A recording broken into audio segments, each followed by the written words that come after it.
Thank you for joining us online. At Mission Gathering, we welcome all to Christ's table.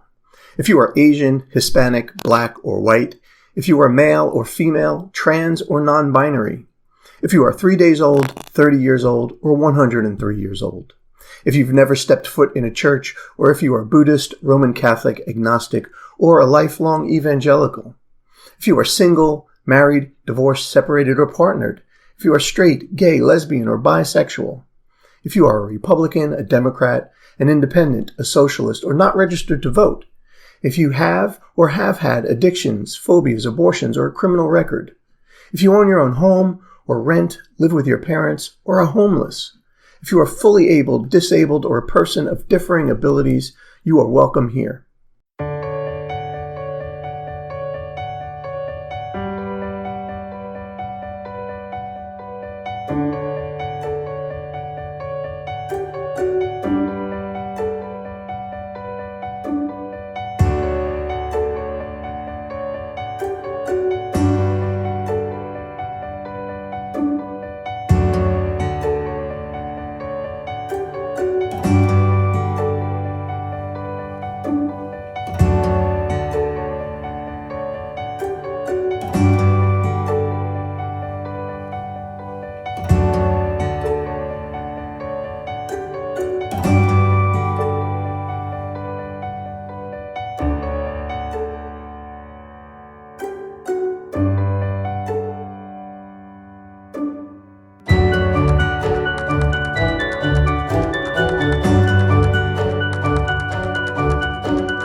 To those who gave birth this year to their first child, we celebrate with you. To those who lost a child, we mourn with you. To those who are in the trenches with little ones every day and wear the badge of food stains, we appreciate you. To those who experienced loss through miscarriage, failed adoptions, abortion, or running away, we mourn with you. To those who walk the hard path of infertility, fraught with pokes and prods, tears and disappointment, we walk with you. Forgive us when we say foolish things. We don't mean to make this harder than it is. To those who are adoptive moms, foster moms, mentor moms, and spiritual moms, we need you. To those who are plant moms and animal moms, we celebrate your nurturing spirit. To those who provide compassion, comfort, and motherly protection for others, we thank you. To those who have warm and close relationships with your children, we celebrate with you. To those who have disappointment, heartache, and distance with your children, we sit with you. To those who lost their mothers, we grieve with you. To those who experienced abuse at the hands or words of your own mother, we acknowledge your experience.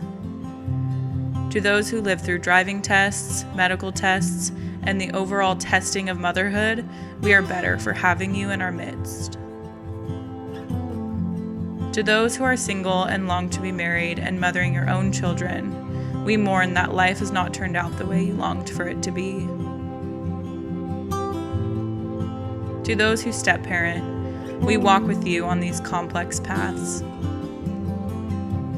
To those who envision lavishing love on grandchildren, yet that dream is not to be, we grieve with you. To those who will have emptier nests in the upcoming year, we grieve and rejoice with you. And to those who are pregnant with new life, both expected and surprising, we anticipate with you this Mother's Day.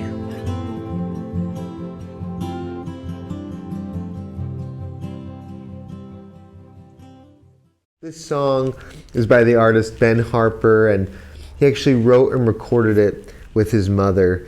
And it not only speaks to the love that can exist between a mother and child, but also this deep universal love and this deep capacity for love that I believe that we all have from birth. And so whatever your experience is, whether you're a mother or not, and whatever that might look like for you, I just hope and pray that in this song you would experience the deep universal love that is really waiting for all of us when we can open up to it. And also I just had the pleasure and joy of inviting my mother, who's a couple states away, but I was able to digitally invite her to sing with me on this. So I hope that it blesses you today.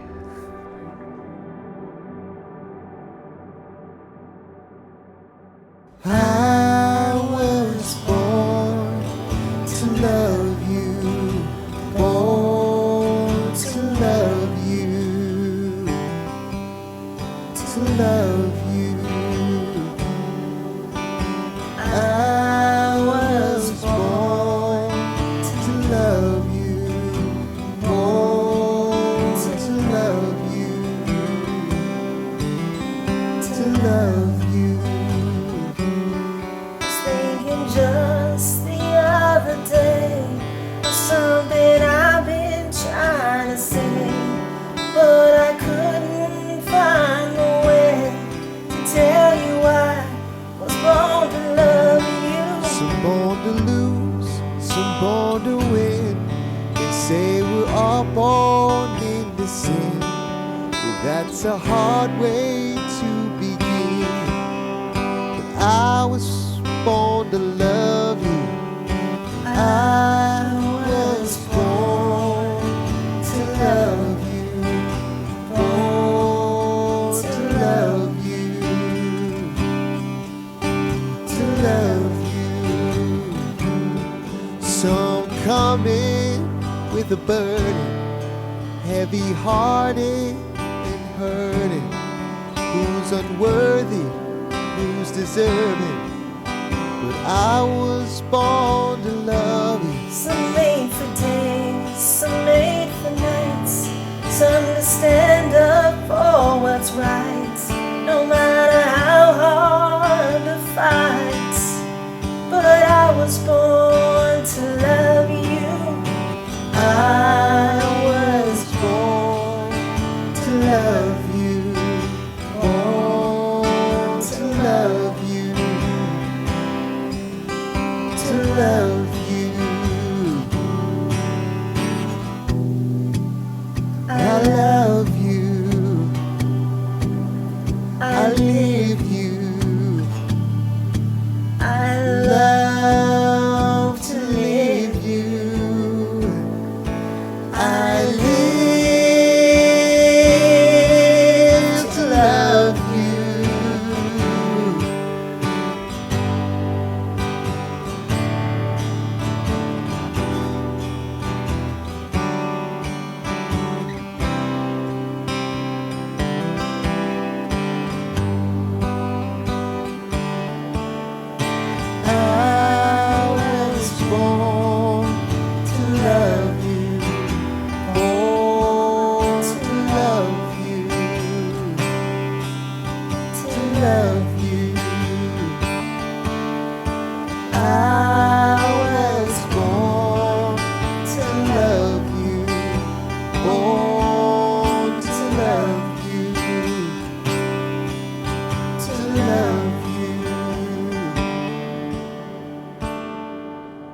We come now into our time of offering. Through these times of difficulty, love still remains our calling. It asks us to hold nothing back, to be courageous and to face our fears, to hand ourselves over completely to God and each other, that we might draw the kingdom near to us. It is with this hope that we give to the mission here at Mission Gathering, that we will share what we have and that what we have will be shared with those around us. So for your gifts, we say thank you.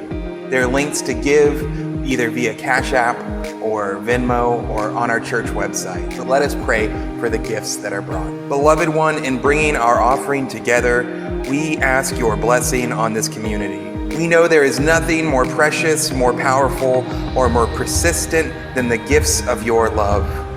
May we be committed to sharing it materially, spiritually, and relationally in all aspects of our lives as a church together and out in the community.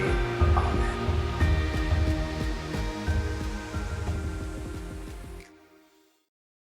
So I have to admit that, as a pastor, I have an awkward relationship to Mother's Day. And Mom, if you're watching this, and I hope that you are, I'm not saying I don't like Mother's Day or I don't think that you need to be celebrated. Because you do need to be celebrated.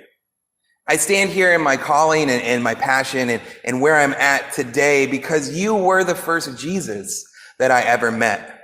But I have an awkward relationship with Mother's Day because it always seems like too small or too little of a holiday. It seems like Mother's Day each year is reduced to nostalgic images and restrictive binaries and tropes that never come close to describing what many of the mothers of the church have taught me, and many of my friends who you all are mothers have taught me as a pretty underqualified man to even speak about what motherhood is. But you've taught me to see and understand it as a bigger thing than how most churches and most theologies talk about it.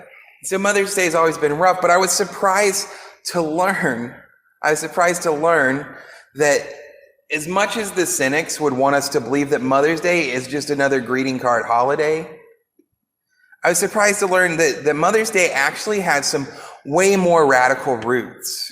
You see, in the United States, Mother's Day began in the mountains of West Virginia as a campaign to relieve poverty for mothers and children amongst the Appalachian Mountains. As that movement was interrupted by the outbreak of the Civil War, these mothers created field hospitals where every mother's son could get treatment, regardless of what side of the battle they were on. Following the Civil War, through the work of Julia Ward Howe, who wrote the Battle Hymn of the Republic over the original tune of John Brown's Body, and Anna Jarvis created this Mother's Day movement, or Mother's Day friendship movement, and it became both like a women's suffrage and an anti-war movement, where there was this attempt to make peace between two sides of a nation that had been at each other's throats and who had both lost sons and daughters to the conflict.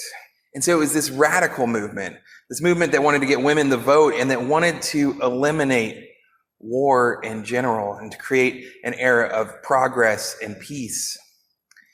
And then, we always give out carnations on Mother's Day. And I always wondered why carnations were what we gave out. And I thought, well, it's probably because carnations aren't super expensive. But carnations were actually chosen by this women's movement, this Mother's Day movement, this radical political Mother's Day movement. Carnations were chosen because the carnation flower clings to all of its petals until that flower dies. So in that flower, they saw a symbol of what motherhood meant to them.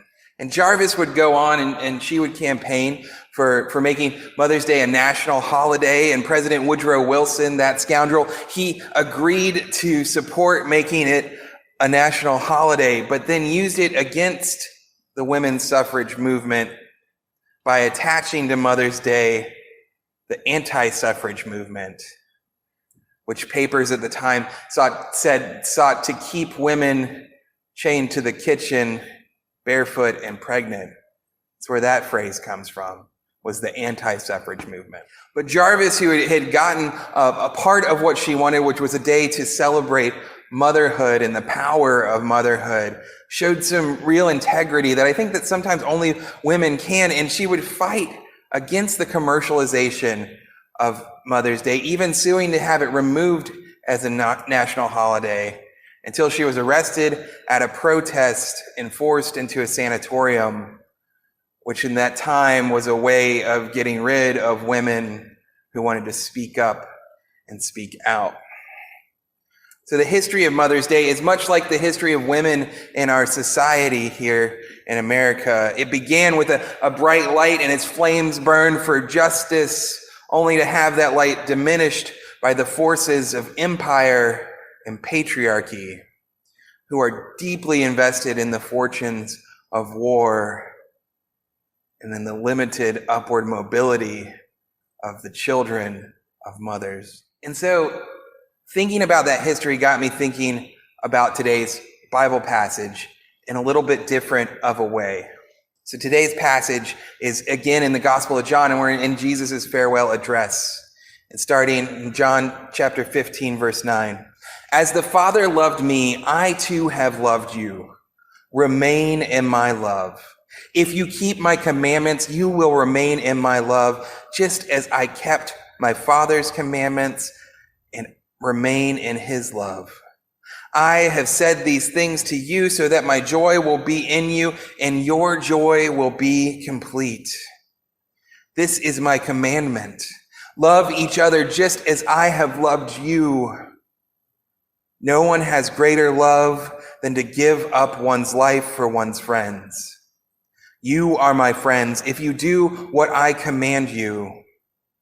I don't call you servants any longer because servants don't know what their master is doing. Instead, I call you friends because everything I heard from my Father I have made known to you. You didn't choose me, but I chose you and appointed you so that you could go and produce fruit, so that your fruit could last. As a result, you ask the Father in my name, and he will give you. I give you these commandments so that you can love each other. Jesus' farewell address here is a lot like Mother's Day. We've been going through the I am statements, but we get to this point, and I'm sure that a lot of churches and pastors are going to be preaching on this Sunday. It's the lectionary passage, and it could be really easy to minimize and to make smaller what is going on here.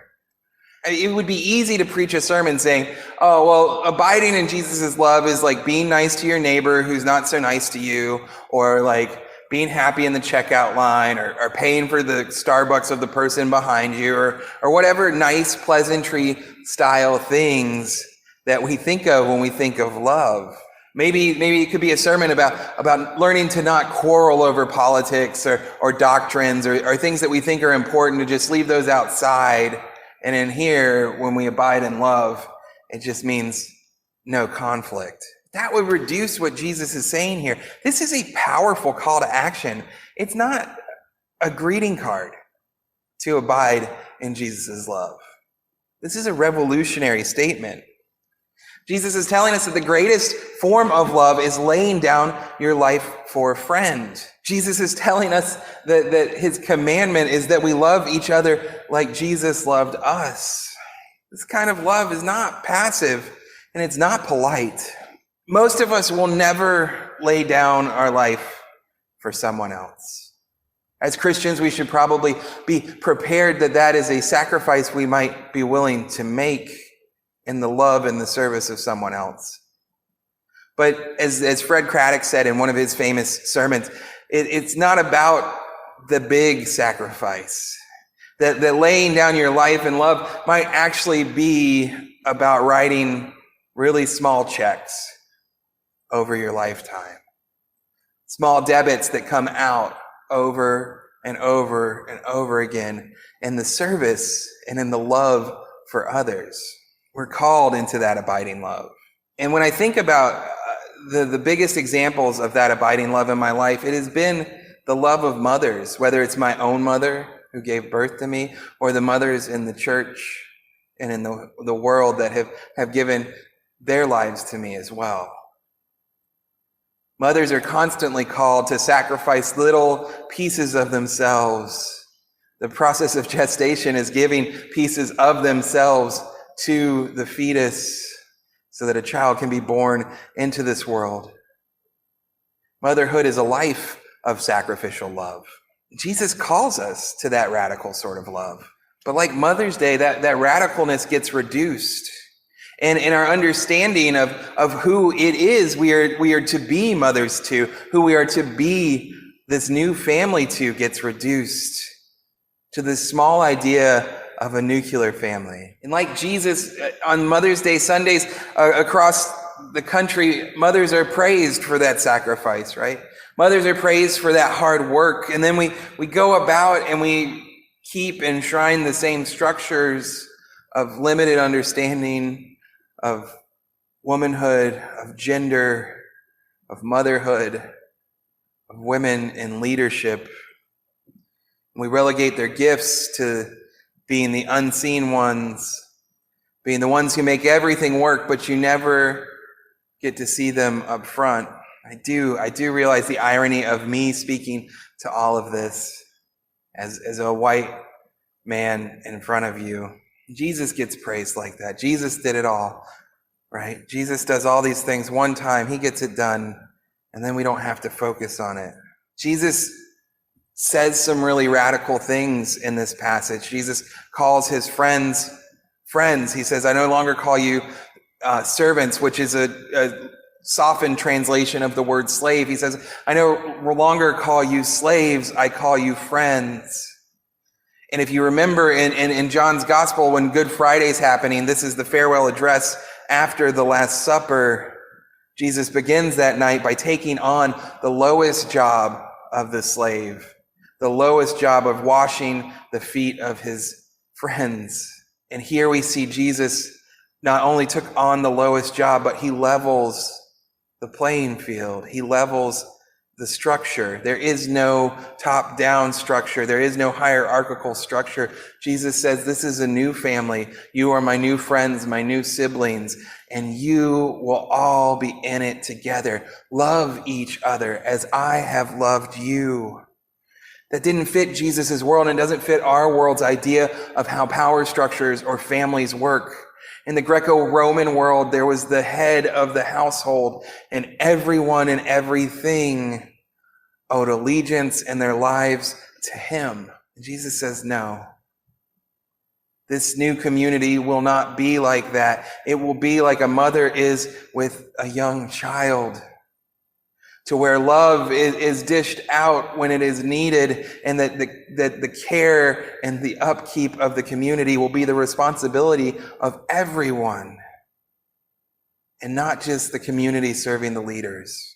And I think it's interesting even how they struggled with this idea in Jesus' time, because in the Gospels, for the most part, we see the women as background characters or secondary characters. Maybe that's our own bias being read into it, but they're not. They are there, front and center. The biggest part of his ministry and the biggest part of his work was with these women. Mary Magdalene is called the apostle to the apostles. She is the beloved disciple after Jesus' own heart. Mary, his mother, is the comforter to all of them. She becomes mother to this new family. And how shameful it is of our reductionist histories and storytellings that have been created about both Mother's Day and about the Jesus movement. As churches across our country fight to enshrine gender that has never been ascribed to God in the Bible. Throughout the Hebrew Bible and the New Testament, the understanding and the gender of God is as fluid as possible. But we English speakers with fragile egos, we little men, have sought to limit the role of women and the understanding of the divine feminine so that we don't lose our stranglehold in our place in this world. But Mission Gathering, we must be different. We must be different because if we are to limit and diminish one part of the whole of who we are as a community, if we are to diminish that, then how is it that we can say we are abiding in the love of Jesus? Not just the love on the cross that the evangelicals like to obsess about, but the love that Jesus showed in his life, where he spoke up and spoke to women and gave them positions and power within his movement. How ironic that we don't think about why it is they sent him to the cross. His state-sanctioned execution was because he upset the status quo. Just much like Anna Jarvis's state-sanctioned commitment into a sanatorium that became an execution, a death sentence, was because she wanted to upset the status quo for the sake of her sons and every mother's son, to disrupt the powerful men that churn out war like it's a candy, that consume resources and people and prescribe abject violence with this idea that it is about love and creating a better world. A better world has never been born through that violence. Yes, birth is a baptism in blood and water, but it is a sacrifice of love that brings about birth. God did not choose to come into this world through the power of men or through connection to powerful men. But no, God comes into this world. Jesus comes into this world through the awesome power of a gestation and birth in a young, humble peasant woman, but one who is not a shrinking violet or a backstage character, one who has a powerful voice and who in her song we can hear the cries for justice and freedom and the birthing of something new for the kingdom of heaven to reign down. You see, Mother's Day can be more than just a day of sentiment. It can be a moment of reflection on the power of womanhood to birth something new in our world. It can be a day where we celebrate that power and we learn to listen to what it has to say to us. That we learn to hear more than what we want to ascribe to it. The church can again, as Mother's Day can be more than it is today, the church can be more than just sentiment. It can be more than just pleasantries and lists of rules that are right and wrong to keep us from upsetting the neighbors. No, the church itself can go through its own period of gestation again and be birthed into something new, something that will bring about a new world. Or what Jesus liked to call the kingdom, Jesus liked to call heaven on earth. To do that, we have to listen to mothers. Mothers, whether they came to that title through childbirth, adoption, mentorship, or any relationship where they constantly are caring for those around us. Motherhood is a deep and ancient power. It is a power that connects deeper and further back into who we are as humans, as creation, and anything else. It connects deeply to the power of life itself. So Mission Gathering, may we learn to abide in Jesus' love. And may we learn from our mothers more than we ever thought was possible. May we learn from our ancestral mothers who fought and died to give us a better world. May we learn to celebrate Mother's Day as a powerful call for justice and mercy and friendship. May we learn to have the church speak up on behalf of the mothers who are still losing their children, and on behalf of the mothers yet to be born. May we begin a more radical tradition of Mother's Day and a more radical tradition of what it means to be called a friend of God. May it be so. We come again to this table, and all are welcome.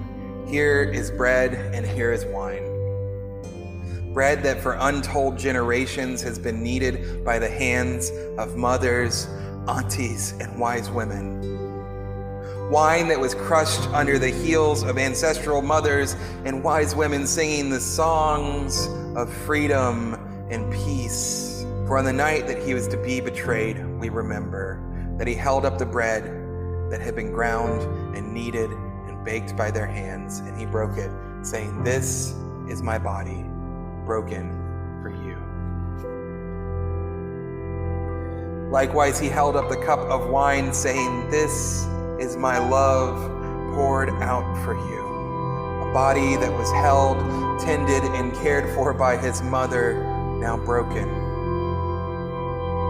Blood of her blood, the love of her love poured out. All for you, to understand what love and the abiding in love will be. May you come to this table to experience this great mystery. For this is the bread of heaven, and this is the cup of life. Taste and see that the Lord is good. And in tasting and seeing, learn to abide in that love. Amen.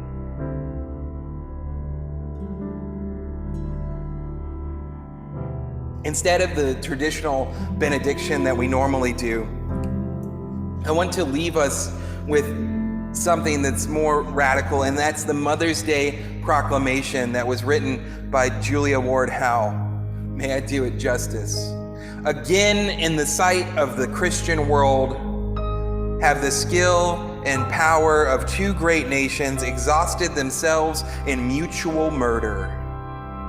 Again, have the sacred questions of international justice been committed to the fatal meditation of Again, have the sacred questions of international justice been committed to the fatal mediation of military weapons. In this day of progress, in this century of light, the ambition of rulers has been allowed to barter the dear interests of domestic life for the bloody exchange of the battlefield. Thus men have done, and thus men will do. But women need no longer be made party to the proceedings which fill the globe with grief and horror. Despite the assumptions of physical force, the mother has a sacred and commanding word to say to the sons who owe their life to her sufferings. That word should be heard now and answered to as never before. Arise then, Christian women of this day. Arise, all women who have hearts, whether your baptism be of water or of tears. Say firmly, we will not have great questions decided by irrelevant agencies. Our husbands shall not come to us reeking with carnage for caress and applause. And our sons shall not be taken from us to unlearn all that we have been able to teach them of charity, mercy, and patience. We women of one country will be too tender of those of another country to allow our sons to be trained to injure theirs. From the bosom of the devastated earth, a voice goes up with our own, and it says, disarm, disarm, disarm. The sword of murder is not the balance of justice. Blood does not wipe out dishonor, nor violence vindicate possession. As men have often forsaken the plow and the anvil at the summons of war, let women now leave all that may be left of home for a great and earnest day of council. Let them meet first as women to bewail and commemorate the dead. Let them then solemnly take counsel with each other as to the means whereby the great human family can live in peace. Man as the brother of man, each bearing after his own kind the sacred impress, not of Caesar, but of God. These are powerful words over a century-old mission gathering. May we learn to follow the path of our sacred and ancestral mothers. May we learn to abide in the radical love of Christ laid bare for us in the life and the teachings of Jesus, and in the life lived sacrificially as mothers. So go forth and be blessed. In the name of God, the mother of us all, happy Sunday, happy Mother's Day.